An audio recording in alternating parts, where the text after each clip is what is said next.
Jason, ikaw ba yung nag-aaral na? Hindi pa? How old are you? Ilang taong ka na ba, Jason? You are 4 years old. Okay.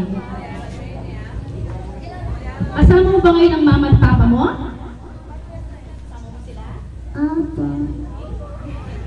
Sino ang mas mahal mo? Si mama o si papa?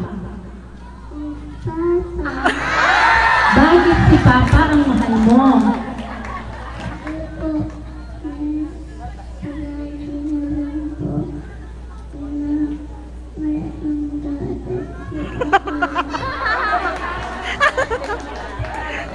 Lagi may gana. Palakpakan mo natin si Jason Aguilar Maging Gutierrez, candidate number 2. Thank you.